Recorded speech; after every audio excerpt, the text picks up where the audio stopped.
Current generally receives fewer public complaints about frozen accounts than Chime, although both financial apps can temporarily restrict access when they detect unusual activity or need to verify account information.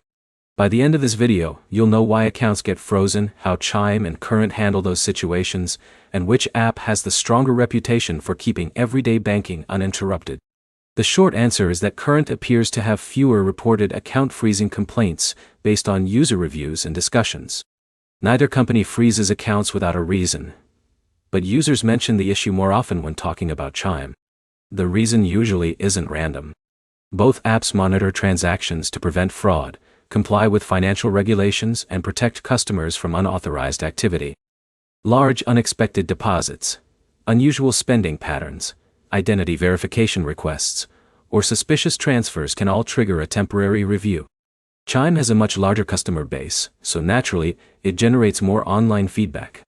That doesn't automatically mean the platform freezes a higher percentage of accounts. It does mean you'll find more reports from users describing delayed access while documents are reviewed or transactions are verified. Current receives similar complaints, but they appear less frequently.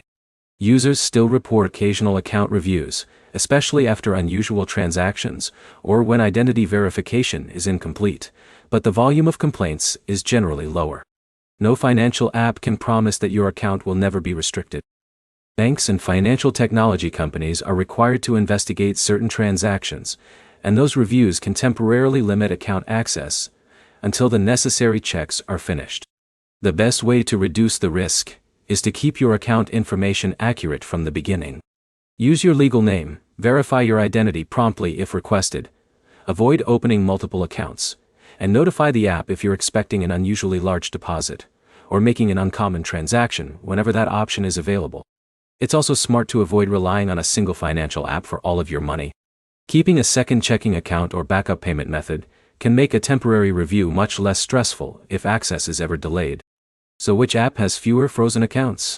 Based on publicly reported user experiences, Current has the better reputation in this area. Chime remains a popular option with many satisfied customers, but complaints about temporary account restrictions appear more often in user discussions. The key points are simple. Current receives fewer reported frozen account complaints. Both apps may restrict accounts for fraud prevention or verification, and maintaining accurate account information while keeping a backup payment option is the best way to avoid major disruptions. If this comparison helped, like the video and subscribe for more straightforward financial app comparisons.